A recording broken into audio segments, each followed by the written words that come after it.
उत्तर प्रदेश के शाहजहांपुर से एक बड़ी घटना निकल करके सामने आ रही है।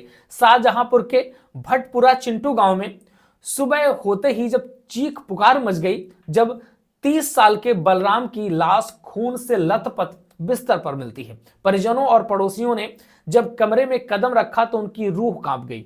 बलराम की गर्दन किसी धारदार हथियार से बेरहमी से रेती गई थी। पहली नजर में यह मामला किसी बाहरी हमले का लग रहा था, लेकिन जब कड़ियां जुड़ी तो एक सनसनीखेज क्राइम थ्रिलर जैसी एक फिल्म सामने आ जाती है। नमस्कार दोस्तों, मेरा नाम है प्रकाश विरारे। चलिए इस मुद्दे पर पूरी चर्चा कर लेते हैं। आपको बताते हैं कि आखिर क्या मामला था, किस तरीके से यह पूरा घटनाक्रम हुआ है।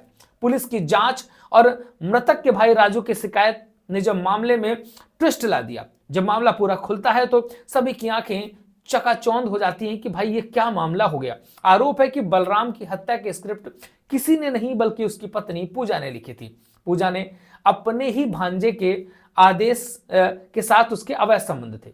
भांजा था, आदेश उसके साथ अवैध संबंध थे। जब पति बलिराम को इस बात की भनक लगती है तो उससे विरोध होता है, झगड़े होते हैं, तीखा विरोध होता है। घरों में अक्सर ऐसा होता है, जिन लोगों के साथ ऐसी घटनाएं हुई हैं। बलराम को क्या पता था कि यह विरोध उसकी जान एक दिन लेके ही मानेगा, क्योंकि जो विरोध था वो झगड़े में बदलता जा रहा था और धीरे धीरे एक बड़ी समस्या खड़ी हो गई। शिकायत के मुताबिक जब बलराम गहरी नींद में सोया हुआ था तब पूजा ने अपने प्रेमी आदेश और उसके 2 साथियों को घर पर बुला लिया। आरोप है कि इन लोगों ने मिलकर के बलराम को चारपाई पर पहले दबोचा। जब तक बलराम कुछ समझ पाता या शोर मचा पाता तब तक उसका गला रेत दिया गया। वहां पर गला रेत करके उसकी हत्या कर दी गई। हैरानी की बात यह है कि हत्या के बाद प्रेमी आदेश अपने साथियों के साथ फरार हो जाता है, लेकिन आरोपी पत्नी पूजा पुलिस के सामने पहुंचने तक मौके पर डटी रहती है। पुलिस ने जब संदिग्ध गतिविधियों के आधार पर उससे पूछताछ करी तो मामला खुल गया।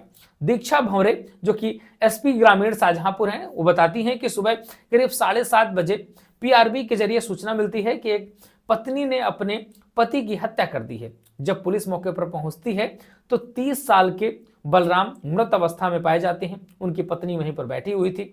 शुरुआती पूछताछ में पता चला कि मृतक का भांजा आदेश अपने दोस्तों के साथ इस वारदात में शामिल है। फिलहाल वो लोग फरार हैं।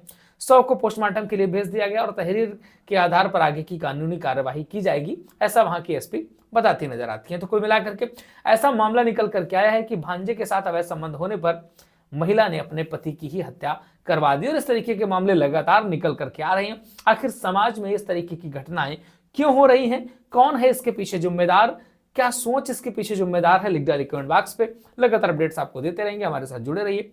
चैनल को सब्सक्राइब नहीं किया है कर लीजिएगा। फेसबुक को देख रहे हैं तो प्लीज फॉलो जरूर करिएगा।